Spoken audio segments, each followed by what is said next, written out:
Ce journal vous est offert par le FPI, Fonds de promotion de l'industrie, votre partenaire privilégié pour la réussite de vos projets.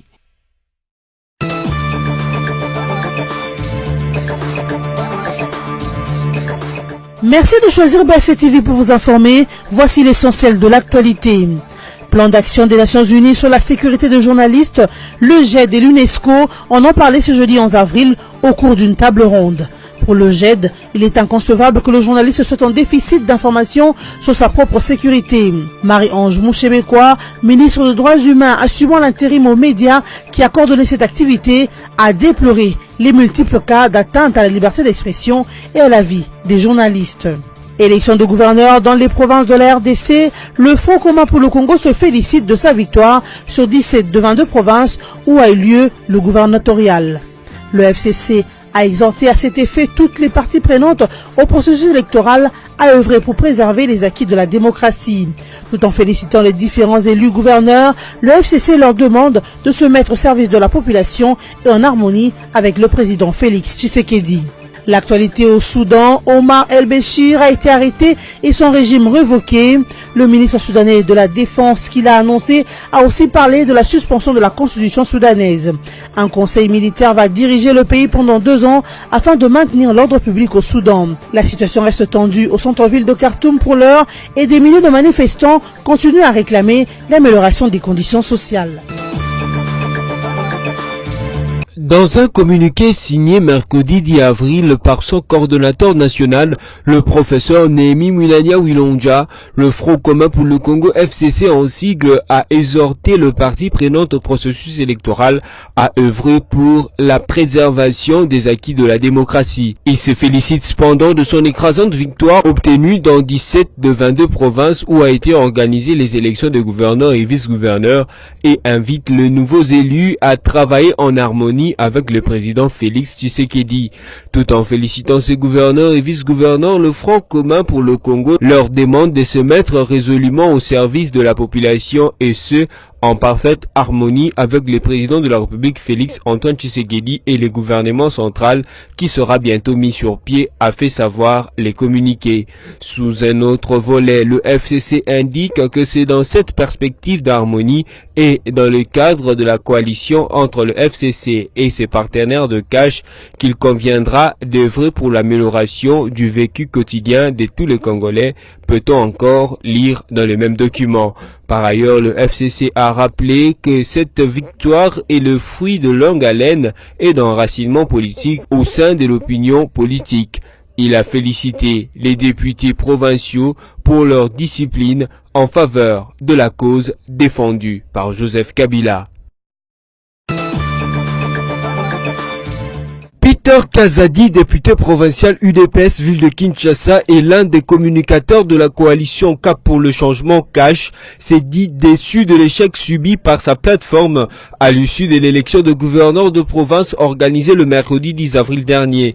Je ne peux vous cacher ma déception, nous espérions gagner mais cela n'a pas été le cas. À Kinshasa, nos députés ont fait honneur au parti, nous avons perdu avec nos 12 voix face à une majorité mécanique. Voilà une situation qui ne peut pas m'enchanter, a déclaré Peter Kazadi devant la presse. Nous n'avons pas gagné parce que nous n'avions pas la majorité dans les assemblées provinciales, s'est-il expliqué. Poursuivant, les députés Kazadi a fait savoir qu'avec cette situation, nous allons avoir des gouverneurs qui ne sont pas en phase avec la population. Vous trouverez des poches de tension, les gens sont opposés, mais nous allons vivre cette situation pendant 5 ans où la population ne va pas se reconnaître dans ce gouverneur. Nous avons longuement parlé jusqu'à 1 heure du matin avec nos amis du FCC, ils ont refusé. En même temps, ils nous font croire que nous sommes dans une coalition, a-t-il déploré. Contrairement aux déclarations de Peter Kazadi, le FCC a appelé les nouveaux gouverneurs à travailler en harmonie avec le président Tshisekedi. Il s'est de rappeler que sur 22 provinces où il y a eu élection, l'UDPS a gagné que dans une seule province.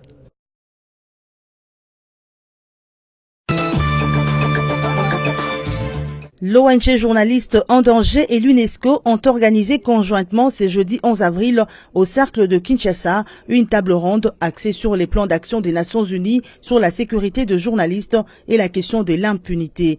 Ces plans ont entre autres comme nécessité défendre le droit fondamental à la liberté d'expression et faire en sorte que les citoyens soient bien informés et participent activement à la vie de la société. Autant le premier agent de sécurité pour le journaliste et le journaliste lui-même, autant il est inconcevable que les professionnels de l'information soient en déficit d'information au sujet de sa propre sécurité, sur la déclaration de l'ONG Journalistes en danger rendue par son représentant Scott Mayemba, qui a émis les vœux de voir un nouvel heure souffler avec l'alternance vécue en RDC depuis le 24 janvier 2019. La ministre des Droits humains et médias, Marie-Ange Mouchebekwa, qui présidait cette activité, a déploré le multiple cas d'atteinte à la liberté d'expression et à la vie de journalistes.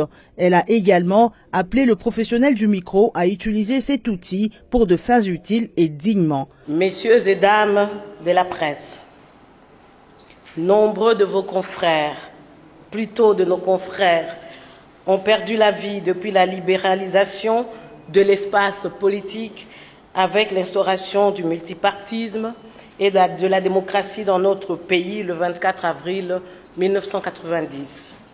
Je soutiens donc de toutes les fibres de mon être qu'aucun journaliste ne devrait mourir dans l'exercice de son métier, un métier noble. Mais j'en appelle également à la responsabilité des journalistes sur le respect de la déontologie et de l'éthique journalistique.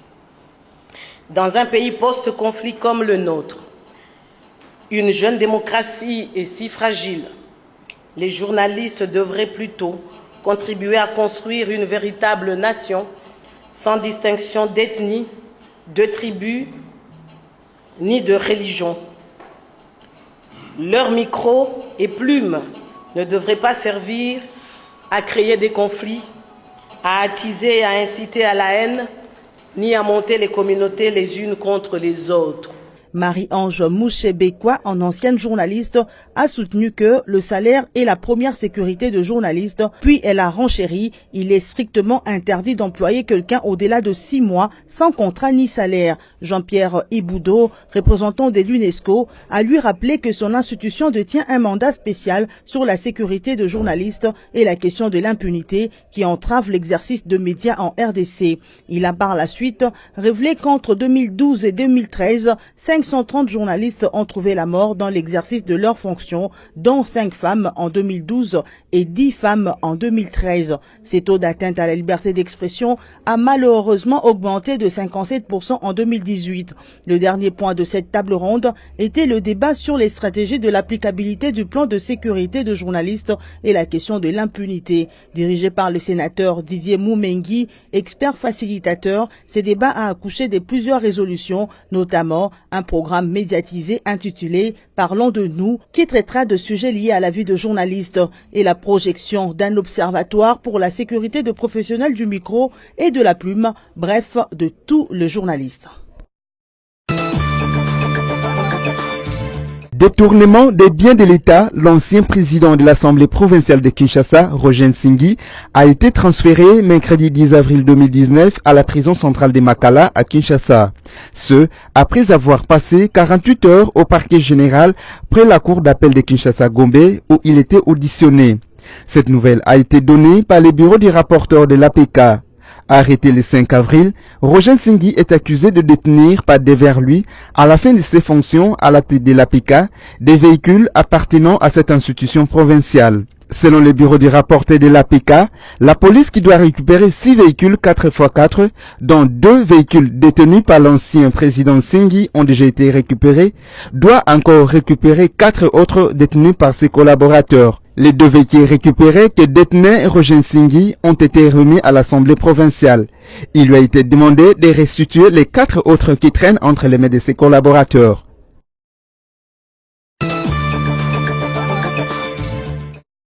Les combattants FDLR installés au pied du mont Nyamulagira dans le territoire de Massissi au Nord Kivu ont été mis en déroute par les FARDC dans le cadre des opérations Sokola 2 dans la province.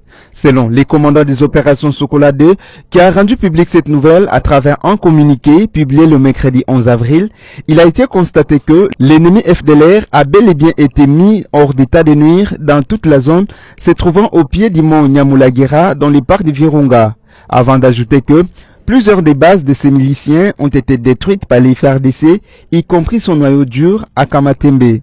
La patrouille des forces armées a également repéré un troupeau important de vaches en plein parc national de Virunga qu'elle considère appartenir au FDLR. L'état-major des FARDC Nord Kivu demande à quiconque aurait des informations sur les troupeaux de les fournir auprès du président des éleveurs. Par ailleurs, l'armée a interdit tout mouvement dans le parc national de Virunga, sauf le personnel de l'Institut congolais de conservation de la nature, ICNSN.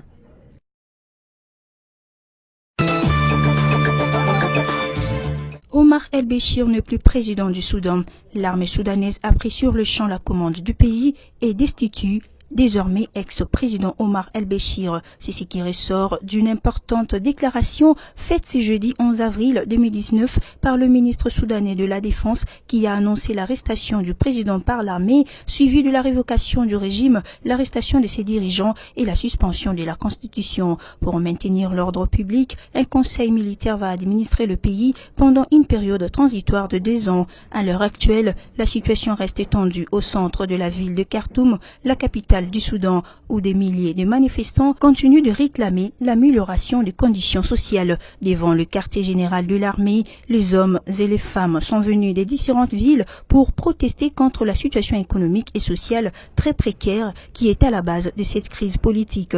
L'armée soudanaise a reçu l'ordre de se déployer partout dans la capitale et les autres villes pour assurer l'ordre public et protéger les manifestants. Un état d'urgence a été décrété pour 3 mois. Les élections n'auront lieu qu'à l'issue de la période de transition dirigée par le militaire. Les frontières et l'espace aérien sont fermés pendant 24 heures et l'armée soudanaise a annoncé la libération de tous les prisonniers politiques. Au pouvoir depuis 1999, Omar El-Béchir était devenu un poids pour le régime soudanais. Alors qu'il voulait se représenter pour le prochain mandat, son régime a été caractérisé par la dictature, accusé des génocides et des crimes contre l'humanité par la Cour pénale internationale. L'ex-président soudanais est poursuivi par 2 mandats d'arrêt depuis 2003.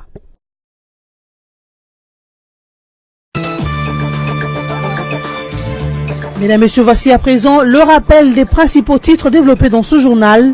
Plan d'action des Nations Unies sur la sécurité des journalistes, le GED et l'UNESCO en ont parlé ce jeudi 11 avril au cours d'une table ronde. Pour le GED, il est inconcevable que le journaliste soit en déficit d'informations sur sa propre sécurité. Marie-Ange Mouchébekwa, ministre des Droits humains assumant l'intérim aux médias qui a coordonné cette activité, a déploré les multiples cas d'atteinte à la liberté d'expression et à la vie des journalistes. Élection de gouverneur dans les provinces de la RDC, le Front commun pour le Congo se félicite de sa victoire sur 17 de 22 provinces où a eu lieu le gouverneurial. Le FCC a exhorté à cet effet toutes les parties prenantes au processus électoral à œuvrer pour préserver les acquis de la démocratie. Tout en félicitant les différents élus gouverneurs, le FCC leur demande de se mettre au service de la population et en harmonie avec le président Félix Tshisekedi. L'actualité au Soudan, Omar El-Béchir a été arrêté et son régime révoqué. Le ministre soudanais de la Défense qui l'a annoncé a aussi parlé de la suspension de la constitution soudanaise. Un conseil militaire va diriger le pays pendant 2 ans afin de maintenir l'ordre public au Soudan. La situation reste tendue au centre-ville de Khartoum pour l'heure et des milliers de manifestants continuent à réclamer l'amélioration des conditions sociales. C'en est fini pour ce soir. Merci de continuer à nous suivre.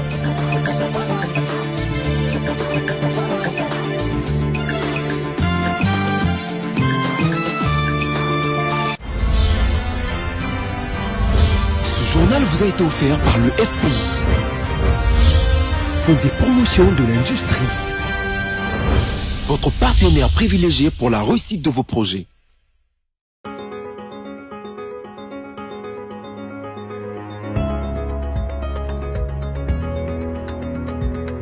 Mesdames, Messieurs, bienvenue à la revue de presse de ce jeudi 11 avril 2019 sur BCTV. Commençons avec les sites d'actualité Congo Virtuel qui titre « Programme de 100 jours, le FPI lance le travaux des Mokengeli ». En exécution de son engagement au programme d'urgence de 100 premiers jours du président de la République Félix Antoine Tshisekedi, le Fonds de promotion de l'industrie FPI a, au cours d'une cérémonie mercredi 3 avril 2019, accordé 2 subventions pour la réalisation de 2 projets à caractère social. Il s'agit de l'exécution de la 2e phase de travaux d'adduction d'eau potable sur les sites de l'université de Kinshasa et la rénovation et la construction des nouveaux bâtiments de l'école Mokengeli de Lemba, Kinshasa. Une semaine plus tard, soit le 10 avril 2019, le FPI est passé à la phase d'exécution du second projet de l'école Mokengeli. Ce jour, l'enceinte de cette école accueille des personnalités de marque qui traduisent la valeur aussi bien sociale qu'historique de cette formation scolaire qui a produit plusieurs cadres au pays. Le directeur général Patrice Kitebi a en effet à ce côté, entre autres, le ministre de l'Industrie Marcel Ilunga, celui de l'enseignement primaire secondaire, le député national Baudouin Mayo Mambeke, ancien élève de Mokengeli, ainsi que de représentants de la communauté presbytérienne à laquelle appartient cette école. Poursuivons cette revue de presse avec Forum des As qui note en grand titre « Élection de gouverneurs et vice-gouverneurs, encore une victoire écrasante signée FCC ». Encore une victoire écrasante à l'actif du Front commun pour le Congo FCC. Cette méga plateforme chère à Joseph Kabila vient encore de s'étaler la part du lion à l'élection de gouverneurs et vice-gouverneurs, remportant 16 tickets sur les 18 validés lors de la publication des résultats provisoires hier mercredi 10 avril. L'allié du FCC, le Cap pour le changement, n'a réussi jusque-là qu'à remporter une seule province sur le 22 qui était en compétition hier. L'élection de gouverneurs et vice-gouverneurs de province a vécu hier mercredi 10 avril dans les 22 provinces sur les 26 que compte la RDC. Le Front commun pour le Congo FCC a, à l'issue de ce scrutin, raflé la majorité des administrations de province. Bouclons cette revue de presse avec les sites de la radio Okapi qui écrit « Élection de gouverneurs en RDC déjà biaisée à la base selon Lamuka. Les élections de gouverneurs en République démocratique du Congo étaient déjà biaisées à la base, estime Steve Kivuata, porte-parole de la plateforme Lamuka, qui a apporté la candidature de Martin Fayulu à la présidentielle. Dans une interview accordée mercredi 10 avril à Radio Okapi, il propose de repenser le mode de scrutin. Selon lui, les élections de gouverneurs n'étaient rien d'autre que la prolongation des élections des députés provinciaux. Steve Kivuata propose de reconsidérer le mode de scrutin et s'interroge sur la pertinence de quitter la proportionnelle pour aller vers le scrutin majoritaire. Cette revue de presse est terminée. Merci à vous de l'avoir suivi et au revoir.